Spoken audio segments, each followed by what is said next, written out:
Alright, this is 131. 131. Alright. What do you want to talk about, Chris? So the reason That we have done this episode is because we didn't have any topics under the U letter. And I was like, well, what could we talk about that starts with a U? And I said, yo, the universe. Oh, snap. And then I was like, well, wait, what is the universe? Because I started going into first I was going into the galaxy. So I did a little research. Damn, we're going even further than that, though. You're going to the universe. So the universe. Well, what's bigger? What's wider? The universe is the biggest. So the definition is the universe is all of space and time and their contents, planets, stars, galaxies, and all other forms of matter and energy. So everything. Literally everything. Everything. You know what universe means if you divide up the words uni and verse? Mm-hmm. One song. One song? One song. Oh, interesting. So even all that. It's all together. It's one song. One verse. Universe. Right, but it's like synchronized. Yes, Everything's yes. It's beautifully together. Yeah. It's like a giant clock that works perfect. Right. Holy shit. Wheels within the wheels, just like that fucker said. Wheels within wheels. That's what that guy who saw the angel was taken away. Noah's granddad or some shit. Oh yeah, that's why the people draw Enoch. When they draw angels, it's like wheel shapes. Wheels sometimes. within wheels. Yeah. That's what he said he saw. And that's how like I said, the universe is probably ordered like a perfect clock. Wheels within wheels. Right. Everything working precisely, you know what I'm saying? Yeah. Shit. Okay, so galaxies were first ID'd in the 17th century by a French dude Interesting. named Charles Messier. Oh, Messier. Messier. Yeah. You know him? Yeah, don't they have like one of the things they put out in space to capture pictures was called the Messier. Oh, interesting. Like a telescope. You know, they had the Hubble. You know what I mean? Ah, okay, yeah. I think they have a Messier one too. So, now before I start, in a little bit, I'm gonna get into this book called the Urantia. And the Urantia is basically the Bible of the universe in a way. And even talks about the Bible, even references the Bible, references Jesus. And it's almost like a bigger piece of the puzzle. You know what I mean? Mm-hmm. But, so before that, I was thinking maybe none of that's even real. Maybe none of those planets are real. Maybe this is just like, I don't know what, it's hard to think like, you know, is it real? Is it a matrix? Is it a computer game? What are we actually in? Just because we can see it doesn't mean. Mm-hmm. But now that I've read a little bit the Urantia and I thought about it, I mean, of course it's possible that there's other life forms and there's other planets with life. And I mean, we can't be that special. We are special, but this it's been perfected to the point where this has happened. I can't really prove that, but anyway, there's 2 trillion galaxies in the observable universe. Which makes you wonder when they say that the observable universe, like, what are you saying? There's a whole nother part of the universe we don't know about? You know what I'm saying? Correct. Observable. And they say it's ever growing. Jeez Louise. Like a Walmart. So first let's go into our galaxy. Alright? What's our galaxy called? We call it the Milky Way galaxy. Milky Way. Well, and but is it called that in the Urantia? Shit, I don't know. I didn't You didn't look Nah. I don't think they called it that. They called it something else. I doubt the Urantia would call it that. That sounds very human. Well, speaking of like ouch time. You know what I'm saying? Right. Where the fuck are my notes on that book? So the first thing I looked into, I just started going off the head, and I was like, all right, what planet can I think of first? And it was Mercury. So Mercury is the closest to the sun. It's named after a Roman god named Mercurius, the god of commerce, messenger of the gods, and mediator between gods and mortals. Yeah, because they say Mercury is a messenger between the gods and us. Yeah. You know what I'm saying? Ancients thought Mercury was 2 stars, one in the evening and one in the morning, until the Greeks figured out around 350 BC that it was just one planet. Okay, so then I was like, all right, Mercury, Mars. These are not in any order. 4th from the sun, named for Roman god of war. And what I found interesting about that is that there's a lot of theories that there was war on Mars. And it's named after the god of war, so I don't think that's a coincidence. Interesting. Venus, second from Sun, named after Roman goddess of love and beauty.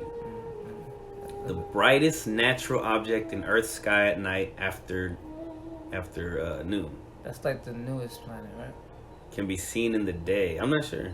I didn't get that. Venus is the hottest planet, even though it's not the closest to the sun, which is weird. Yeah, it's the hottest because I think it's the newest, so it's still forming. So it's still a lot of gas. Yeah, sulfuric. that hot shit. Yeah.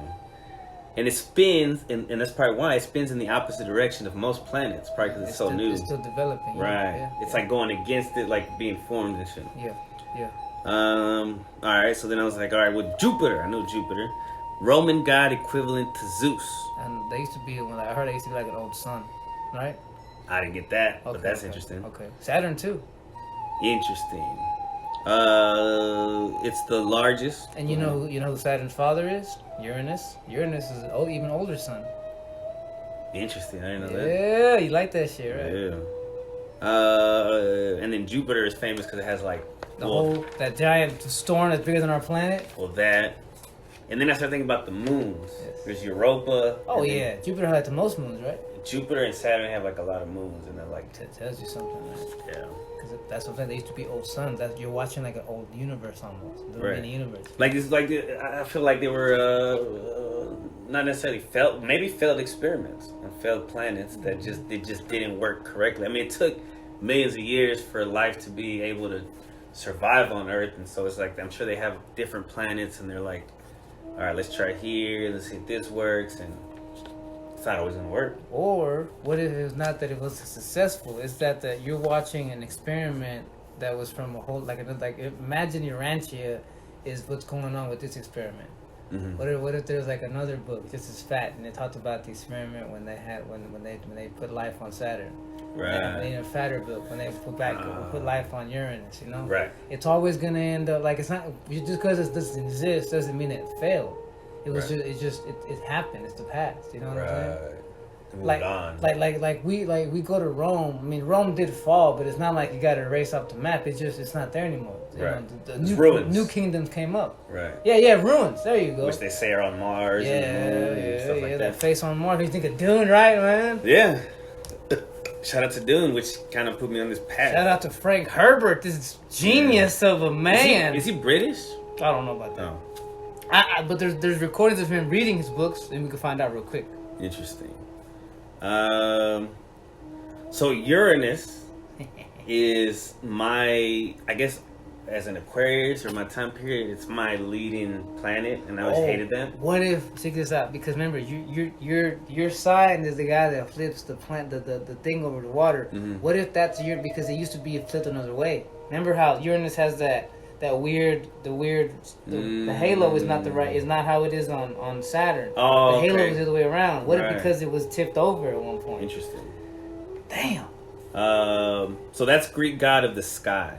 Uranus? Yes. And he's the great granddad of Ares, the grandpa of Zeus, and the dad of Cronus. Ares is Mars, Cronus is Saturn. Yeah, don't forget the Yeah, Cronus is Saturn. Okay. It would help too, yeah. So Saturn, Roman god of agriculture, farthest planet from Earth that's visible by human eye. Oh, I was going to say, sorry. Cronus is Greek, and Saturn has the Titan moon. Neptune, Roman god of the sea. It's the ice giant. They thought it was like water because it's all blue and shit. Now the Earth, we're the only one not named after a god. We're named after the stuff we walk on, which is pretty interesting. But there's different names for Earth. Like Dune. They call it Dune because of all the dunes. Well, I didn't write that one, but I wrote Terra. Terra is one of the names that like a lot of people use. Gaia is one of the names for Earth. And Gaia is the Greek goddess of Earth. So I'm gonna go find my wrench. Alright, so then the moon is in Greek they called the moon Selene. In Latin it was Luna, obviously for Luna, for the moon. And then I was like, well fuck, what about the sun? They had different names for everything. It was Helios, which was the Greeks call it, and then the Norse call it Sol or Sunna. Sunday? Yes. And then there's a little bit about the 10th planet, which as of now, they've only... Now, I think Urantia mentions like 12 planets, but in 2003, they found a planet 97 times farther from sun than the Earth. Look, our universe is called Nebadon. Yes. Yeah. Yeah, and then we're in... our galaxy, no? Our local universe is called Okay, Nebadon. there you go, yeah. And it's in Orvanton, the 7th super universe, which is like, what? There's 7 super universes. Yes. So that's why 7 is a holy number. Yeah. Well, that's why we flip it as that. Because there's like 7 super universes. God is apparently located in the Paradise Isle. And like... Oh yeah, look, Paradise is the home, and Havona the workshop and playground of the finalities. And every God-knowing mortal craves to be a final eider. Okay. Isn't that crazy? You just said that, and that's what I was looking at. Okay, so what did I read about Urantia? Okay, so history of the Urantia. Directed to William Sadler, a scientist. He said he witnessed 250 separate instances of a man speaking revelations received in sleep from aliens. Whoa! That's what I wrote down. Is that wrong?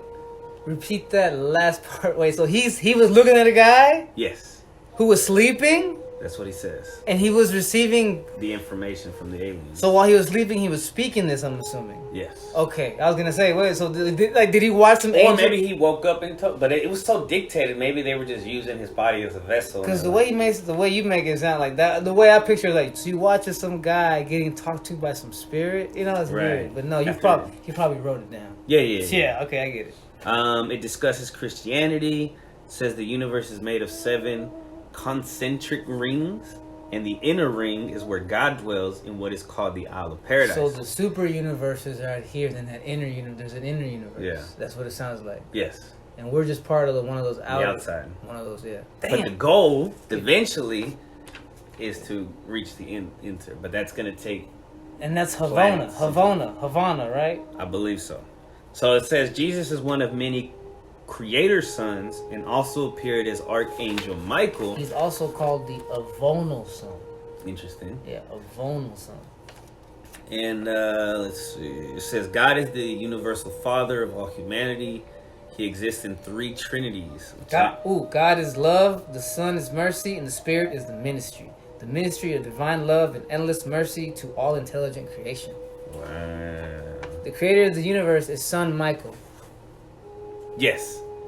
He designed our specific area. And here's one time what they call these places. They call them constellation headquarters. Isn't that fucking crazy? Yes. The different things they use for shit. And it's so, like, we were like, oh, that is so, why, that's so good. Yes. Why don't we think of shit that good? It makes sense. Yes. All right, so perfection can be attained by man if he continually quests for goodness over the course of many lifetimes and many different planets. Excuse me. Urantia is the name referred to Earth. That's what they call us. It goes into the... Oh, it also... I haven't read this yet, but it goes into years of Jesus that aren't covered in the Bible.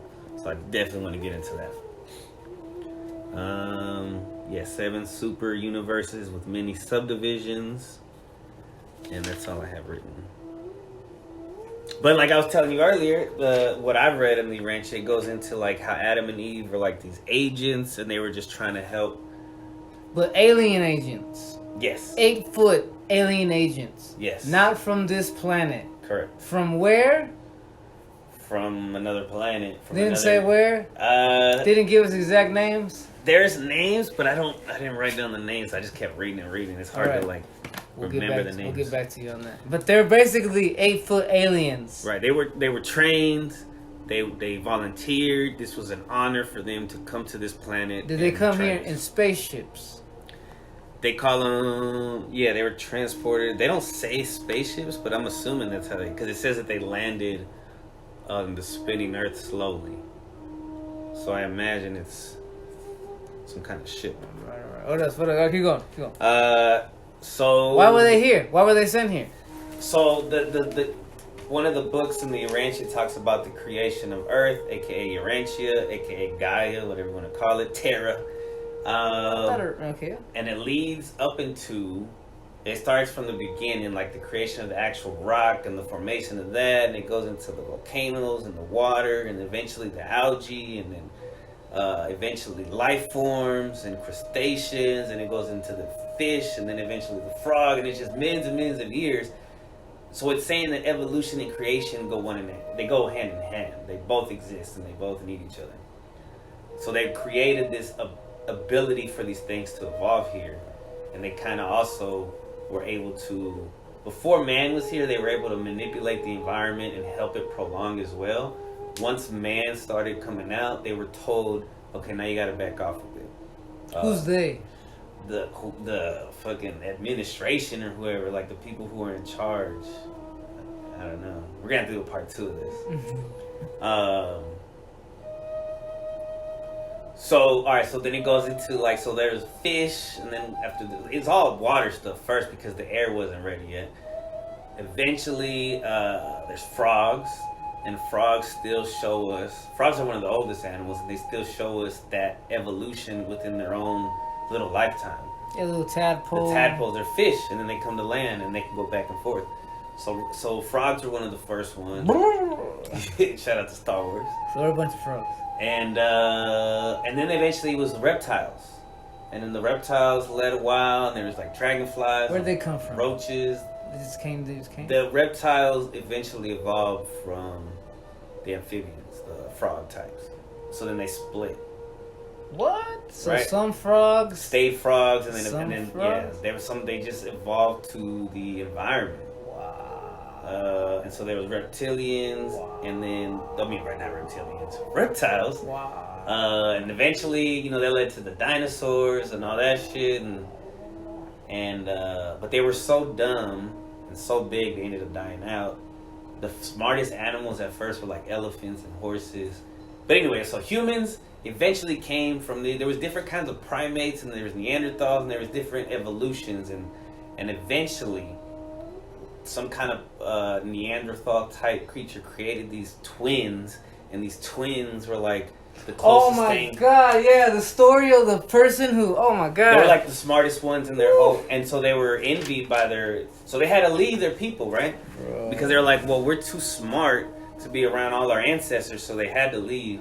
And they started what will become mankind.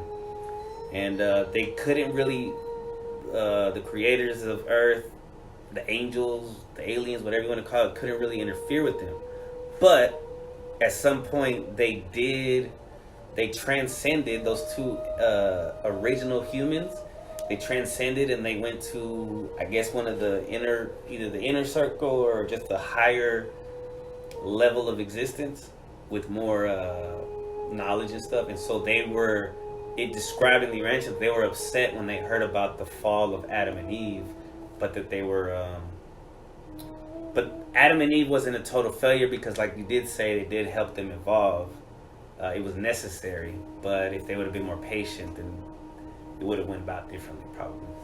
But I think also they said that if the Lucifer rebellion hadn't happened, I don't think Christ would be able to come. Yeah, that also changed it too. Yeah. Like that, it added to the complexity and the difficulty that Adam and Eve would have, which led to them like accepting help from outsiders, which was from the Luciferians. You know what I wish that the book goes into, and who was the snake? Because I've come to the conclusion that this snake in the Bible was not just some snake in a tree. It was not just some reptile. It was a person, and I think that the Bible just doesn't know to make it simple. And for the masses, right, the stupid masses, they just tell you it was a snake that talked to her and it made her bite an apple. From the tree of life. But I think that whatever knowledge he was given about sex, because I do believe that yes, that was like that was what they did. They they instead of using sex for just procreation, they started using it for something else, just for pleasure. Right. And sin. It was sin, and then that's when they decided like the difference between sin and mistake and stuff. Like sin is going against the natural way of nature. That's how they described it. The natural way of nature is positivity and love, monogamy. You can feel it. Like it's like almost like you just know that what's good is good and what's bad is bad. You think maybe that the snake was this dude who she had a kid with? That's just how you describe him? Because he was like snakish? No, because he was a serpent of wisdom. Possibly. Because he had a name. Because he taught her shit. Obviously. Yeah, he taught her stuff. And she, she was just trying to find help to help humans. Because it was becoming difficult because humans are obviously hard-headed. And so this outside help who was cool with the Luciferian rebellion helped her. She ended up kind of falling for him. So he was down with Luciferian rebellion? Yeah, he was part of that. And so he kind of... And so Lucifer was always here. He never was off Earth. He didn't get kicked off Earth, I think, until later. But I haven't got to that yet. So they had to worry about this dude in the background fucking with their plans. Every time they were like all right, well, we're going to have society, civilization start like this and do this. And they were just trying to help. Because for some reason on Earth, we would like... Amen? Yeah. Amen? Yeah, we would succumb to murder. What if it was him? What if it was Amen? Yeah. That'd be what, crazy. that hooked up with Eve? Yeah. He had a different name, but it could have been him. Of course he would change his name to right. history. He wouldn't call him somebody named Almond. You know what I'm saying? Like, you know what I'm saying? Very possible. Very possible. He knew the plan because remember, he was here too. He was also given the knowledge of the creators. Right. And he just started using that to fuck humans up and fuck humanity up and try to ruin us, try to ruin the planet. What if that was another plan? And he's like, well, I'm gonna teach him. You know what I'm saying? So that gave us a setback. And because this bitch is too innocent, she's gonna take this gift. I know she's gonna take it. And it's gonna corrupt her. She can't handle this. And so because she, okay. And basically, in him doing that, that's what. So that's what happened to us. We as a humanity were given too much information too fast that we couldn't handle. We didn't know how to treat it. Mm-hmm. So we go out of control with it. And instead of being something that turns us into higher beings, it corrupts us because we weren't ready for it. Right. That's why, like, it was real. The twins, going back to those two first human twins, one of them discovered fire, and he was very close to worshiping it, but I guess in his mind he was like, no, I did this, because there were civilizations later that would worship fire. And they were like, oh, it comes from God because of the lightning would start the fire and shit. But yeah, man was real quick to want to worship something. And constantly, angels, prophets, the people who worked for the central and super universes, whatever they want to call it. Where do you think that comes from? We always do seem to be looking. It's our animalistic, because we come from the animals. Mm-hmm. So that's still our connection to... What do you mean we come from the animals? Well, we still part animal to the point where, like, I don't know. We have animal instincts? Yeah. I mean, I don't know if we came from primates, but we did evolve from some kind of, there was an evolutionary step. And you know my opinion on that? Remember the whole sweat thing I told you? You know my opinion about that is that if we evolved from any animal, it was just like the frog. I mean, it was a fish. It had to be. Yeah, I don't think because of the water thing and the sweat. I don't think a primate had anything to do with us. You know what I'm saying? We just have to be on the same planet. You know what I mean? Right. Like a chimp and a gorilla. You know, like. Well, certain things like, all right, so the chimp and the gorillas, they were having opposable thumbs, but then they evolved to just use more of their feet one, and we evolved to more use this one. So we were definitely separate. We were different species. There was a lot of different species, I think, and they were just trying to see what would stick and what would happen. Some like Lord of the Rings type shit? Yeah, you know? So, I don't know, man. Some Star Wars. So, yeah, but man, they wanted to worship what they couldn't understand, so they tried to worship Adam and Eve, and he was like, no, don't fucking worship me. There's one creator. Worship him. They tried to teach them. So when these 8-foot Adam and Eve came here, they were seen by the humans, and the other humans tried to worship them? At first, they didn't, but eventually they did. So Adam and Eve were placed somewhere amongst the population? The Garden of Eden was created for their arrival. Where was this? Did it say? Yeah, there was 3 different places where they could have chose. Go ahead. And I didn't write it down. Lord! But one of them was like the Mediterranean area, right? I think that's where they ended up picking. If I'm not mistaken, it was the Mediterranean, because they went from there to Mesopotamia and it wasn't far. Mesopotamia was the desert, though? Oh, maybe not back then. Right. But they didn't have anywhere to go. Because right now that's Syria, isn't it? And Syria is like, it's a fucking desert, right? See, that's crazy because that Dune and stuff. I know. So the Garden of Eden was created here for them for their arrival, like in the Mediterranean spot. Yes. And then it was isolated from humans, like regular humans. Yes. So wait, they're not even. So we can't even call Adam and Eve human. They were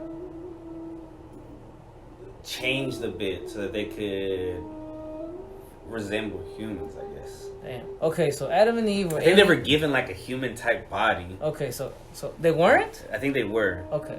But it ended up being like they were still taller than us or something. So Adam and Eve were sent here to seed humanity, or wait, no, to teach us. To teach us, but somehow, some way, like you said, shit got rough for them because their mission took way longer than they thought. Right. And Eve ended up getting help like, from people that she wasn't supposed to get help. I'm gonna say, I was gonna say it was like getting. I don't know. I guess she I don't know. She got led astray. Yeah. And they felt isolated from because Urantia was isolated a bit after the rebellion. Were they ever allowed to communication? Were they allowed to make contact with humans? They didn't have a lot. The humans, yes, but they weren't. They didn't really have contact with their home world. Yeah. So they didn't have a lot of help. So they felt like they were on their own, which left them more susceptible to being tricked into taken from the tree of life or whatever they did. Mm-hmm. Yeah. Makes you wonder. Oh, it's Caligastia, who was the prince of Urantia, who ended up joining the Luciferian rebellion. Yeah. Who wasn't kicked off Earth. He was like still messing with Adam and Eve when they got here. Have you read the speech that Lucifer gave when he was given that speech is pretty intense, but also sounds like he just like sore, like crybaby in a way. I don't like the way things are going, and I think they should, very ego. You know what I'm saying? Very ego. Betrayal. Yeah. Alright, so look, this is interesting. There are many ways of looking at sin, but from the universe philosophic viewpoint, sin is the attitude of a personality who is knowingly resisting cosmic reality. Mm-hmm. Error might be regarded as a misconception or distortion of reality. Evil is a partial realization of or maladjustment to universe realities. But sin is a purposeful resistance to divine reality, a conscious choosing to oppose spiritual progress, while iniquity consists in an open and persistent defiance of recognized reality and signifies such a degree of personality disintegration as to border on cosmic insanity. Error suggests lack of intellectual keenness, evil, deficiency of wisdom, sin, abject spiritual poverty. But iniquity is indicative of vanishing personality control. That's just a fucking paragraph, bro. That's heavy. Vanishing personality control? Yeah. And it talks about when personality comes from the one true God, because personality is special. Humor is special. Yes. That comes from the one true God. Yes. Yeah. Man, this book is wild. So then there was the outbreak of the rebellion, then there was 7 crucial years when the Urantia was just on its own. Amadon is the outstanding human hero of the Lucifer rebellion. This male descendant of Andon and Fanta, which were the 2 twins, I believe, the first 2 twins of the real actual humankind of what we are now, was one of the 100 who contributed life plasm to the prince's staff, and ever since that event had been attached to Van as his associate and human assistant. Mm-hmm. So they started, like, humans are able, just like Enoch left and started working for them up there, and it's just he's not the only one that was able to transfer. And so he went to one of those super universe, whatever, right? And now we are in a super universe. But what, he went to the inner one and got trained, and now he's doing something, right? But and the twins too got trained. But Enoch apparently was the only one to do it while he was still human, right? Like he was still. Oh, okay. What about? I don't know that. I haven't seen that. What the Bible says, right? Like he walked with God, and he was like the only one, right? Or there's like 2 people, I think, in the Bible that ended up leaving. Enoch? No, that was Enoch's dad, I believe. So before Adam and Eve, there was like, I think before the rebellion and all that, they did send people down to teach us arts and crafts and all these different things. But then for some reason, I think, no, because of the rebellion, some of that stuff got canceled and we forgot everything pretty much. Yeah, Andon and Fanta. The actual parents of all.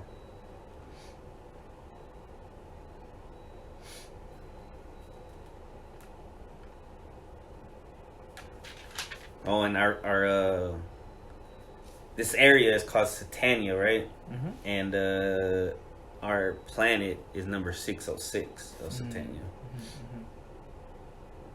Mm-hmm. So man-mind has appeared on 606 of Satania, and these parents of the new race shall be called Andon and Fanta. And all the archangels pray that these creatures may speedily be endowed with the personal indwelling of the gift of the Spirit of the Universal Father. In many respects, Andon and Fanta were the most remarkable pair of human beings that have ever lived on the face of the earth. Parents. Did you read that one? Yeah. Yeah, that's the one where, like, basically during the rebellion, they're the ones. They're some of the only humans that kept the faith, right? Yeah. And it was crazy. My favorite part was, like, it said that in other universes there were people who on the daily were, like, looking for news of what's going on with them, you know, on Earth. Like, are they still resisting Lucifer? Like, the rest of the universe wanted, you know what I'm saying? Like, they're rooting for us. You know what I'm saying? It's like the American Revolution. Yeah, bro, they're rooting for us. You know, they're like, man, out of all the human, who's gonna still keep, you know what I'm saying? Who's gonna join us up here? You know what I'm saying? It's like the angels are rooting for us. Well, that means success for them. Yes. You know what I'm saying? They're like, yes, look at that, man. Yeah, look at that. Resisting evil, even when everybody else around you falls to it. Oh, I got chills. Yeah, bro. Like that part motivates you. Like, damn, we're being watched by something we can, you know what I'm saying? Right. You know, we're inspiring things that inspire us. And they got our backs. They hope to one day be able to meet us and be like, yo, all these questions you've been wondering your whole life, let me show you the answers. You know what I'm saying? Like, what you seek is seeking you. You know what I'm saying? And I'm sure they'll ask us questions like, how is it to be a human? Yeah, how does it feel to do this? How does it feel when you hit something it hurts? You know what I'm saying? Like, how does it feel to taste? How does it feel to, you know what I'm saying? Like, shit that they just can't do. Right. You know what I'm saying? Like, yeah, bro. Like, I'm pretty sure that we are, as far in galactic standards, we humans are probably a lot more interesting than we believe. You know what I'm saying? Especially this planet. Yeah. And it talks about a sister planet. Yeah. But they're still behind us. Yeah. And they didn't have, like, the creator's sons, I think. Yeah. We did. Yeah. So the interference made us, that was like, we're lucky for that. In a way, yeah. Even though at first people will seem, it's called the rebellion and it's supposedly led to bad things, but this also, remember, that the universe is not just one way. You know what I'm saying? Something that you might think is one way is not. That's just from that point of view. Right. You know what I'm saying? But from a galactic point of view, when you don't see, when you see it from a perspective that's outside of space and time, universal. Yeah, you start to see that, like, oh, this is going to lead to something. You know. And it talks about, like, unfortunately, as humans evolve, war is a necessity to. Because that's when we become organized, and just war had to happen at some point. But hopefully we evolved past it. A lot of things that had to happen, we had to evolve past it. Because that was like superhuman, animal-like. Mm-hmm. Just fighting and shit all the time. So they were just waiting for us to, like, all right, stop sacrificing you people. Stop, taking the blood out of the animals and thinking that we need that. God doesn't need that. Mm-hmm. Yeah, so it talks about, like, there's different tribes, the Neanderthals. It talks about the origin of the races. They used to be, it talked about how they were different skin color people, and not just black or brown. They were violet people. They were, I think, blue and orange. Green. Yeah. Like, and red. Yeah. And which led to some of the... Yeah, because they mixed. Some of them mixed and created... It's like basic elementary shit. What does yellow and red make? What does blue and green... You know what I'm saying? Yeah. But the red, it sounds kind of racist, but they ended up being some of the Native Americans. And then it's crazy how North America used to be connected, and that got disconnected. And it was almost like... It describes that the Native Americans just never got to that point where they could all join together. There was always that infighting, and that's why they were never able to build North America the way that the Europeans were, and the Indians and the Chinese. And there's, for some reason, there was one, I think, point where they did have unity, and it didn't last long. That's usually how it is, though, man. That's the sad part. You know what I'm saying? But it gives you like, okay, yeah, it's sad that we took over from the Native Americans, but maybe that was supposed to happen for this progress. You know? I mean, it is a lesson. It is a lesson. Yeah. You know, it's a lesson in more ways than one, because what you can say is that the Native Americans ended up being eventually like corralled by the white guy. But if you read Native American legends about when Native Americans first settled here, it has many, many stories of how Native Americans used to have to fight these giants who were white, pale skin and red hair. You know, so it's almost like the ancestors of these individuals who you had to take down to make this, eventually we're gonna get you. Wow. You know, so you universal karma. Yeah, you know, so yeah, basically, you know what I'm saying?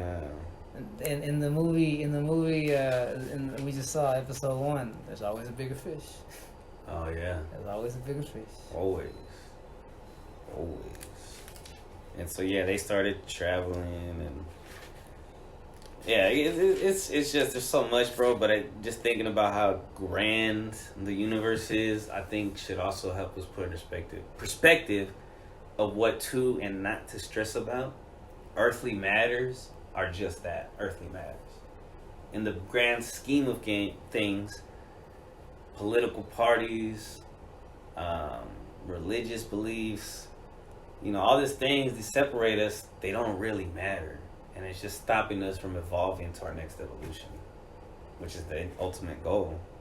But that's probably why they were created. Remember I told you that things like Dune and Star Wars were made to advance us, and for a little bit they were working. But the patrollers had to throw in shit to stupefy us, to retard us, to keep us from evolving. You know what I'm saying? Just like I don't think we were on the podcast, we were talking about secret societies. Some of the secret societies, they were necessary to control the governments. They were necessary, like they had secret schools to teach the kids, and it was not always negative connotations. But like you said, just like instances of art and stuff that are, the controllers don't like to share power. They don't, you know, when they sense a threat, they're gonna stamp it down. You know what I'm saying? And they gotta be, if it's Calixta and Lucifer, if they're here, bro, they're fucking. That's why so much bad stuff has happened to humans. That's why people hunger. That's why there's war. That's why there's rape. If you read about one of these rulers that used to exist, the emperor and Caligula, some of the stories you hear about him are really horrible. Like he might be one of these. Yeah, he might be another name for a guy, Calis, whatever. Caligastia, yeah. You know. And Satan was Lucifer's assistant, but Satan didn't necessarily go with the rebellion, which is interesting, because we tend to put them together. Which I wonder, it's like it's done on purpose, right? Like to demonize that name, because he probably did something cool or something. He probably wasn't that bad. And they're like, you know what, fuck that guy. Let's make him the name. Scapegoat. Yeah, yes, the scapegoat. Yeah. Because no one ever knows about it, like Caligas. No one's ever heard that name and said, well, you hear Satan and Lucifer all the time. And they assume they're the same person. Yeah. And Lucifer seems like a nicer name. That's when he was an angel. But really, Lucifer is the one that was the fucked up one. Which is crazy. Yeah. And Satan, for all we know, was probably just a dude following orders who just got corrupted. Right. For real. Holy shit. Because in Dune, you know, so in Dune, Duke Leto has Thufir Hawat. Okay? Remember? And then the Baron has Spicer or Spider, whatever his name is. Right. And they're the same thing. They're both Amentats. Okay. Who can calculate. And you know, what if that's what it is? But remember, Biter was just a corrupted version of what Homeboy was. Well, the spice was getting to him, right? He was becoming he became an addict. But the Baron knew he did that to him on purpose. He got him hooked on spice and everything. You know what I'm saying?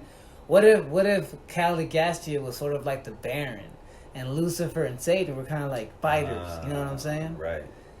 See what I'm saying? Wow. Well, no, I think Lucifer was above Caligastia. Oh, he was? Yeah, because it was the Luciferian rebellion. But you get what I'm saying. Yeah. As far as ranks. Yeah. And then Caligastia would have been like, yeah. Man. So basically, I mean, the universe is incredible. It's interesting. I feel like a lot of stories come from real, like that's where people get their ideas are from, like either the Urantia, the Bible, or just real shit that they meditated on and it came to them from aliens or something. Spice. Yeah, I was thinking about that. Like, what could spice be? Like, is it code? Because, like, for example, there's certain words you can maybe put together, like when the Bene Gesserit, Jesuits. Mm-hmm. You know what I'm saying? Think about that. You know what I'm saying? Right. Freeman. Yes. You know what I'm saying? Like I said, even Dune. When you put together, they call it Dune. It's not because the planet is Dune. They don't call it. There's a lot of dunes everywhere. Which is like Earth. They call it Earth because there's a lot of Earth. Yeah. So what if? That's what I'm saying. Okay. I can't. You don't know the ending of Dune, so I can't. That's kind of like. I can't tell you much. Planet of the Apes, the original one, right? Where he ended up being like, Earth. Oh my God. Yeah, like that was crazy. That was one of the best plot twist endings ever. Yeah. You know what I'm saying? Like, homeboy's fighting his way. He wants to go home, and then he finds out, what the fuck? So, what did it end up being in the future or the past, or what? I don't know. I just know that scene was like really famous. He ended up being in New York, or he saw the Statue of Liberty. So it was the past. It was the future. It must have had to be. Such apes took over. Yeah. Jesus. Yeah, that's pretty scary. Yeah, because you've heard stories about chimpanzees ripping people's faces off and shit. Imagine if a bunch of gorillas really did is we could start warring. And then if they don't have the same emotions that humans have, the same soul, they same... don't. They have no mercy. I mean, you've seen... I mean, they're from the jungle. Like, you thought the Fremen are ruthless because they're from the desert. These are literally animals of the jungle, bro. Yeah. You know, y'all read the Jungle Book? No, it's savage in the jungle, man. It's savage. Yeah. Yeah, man. It's amazing. The universe. I think that's pretty good. It is. That's 40 minutes right there. Oh, man. I'll tell you, it was a big one. Love y'all. Love you too. Peace. Yay.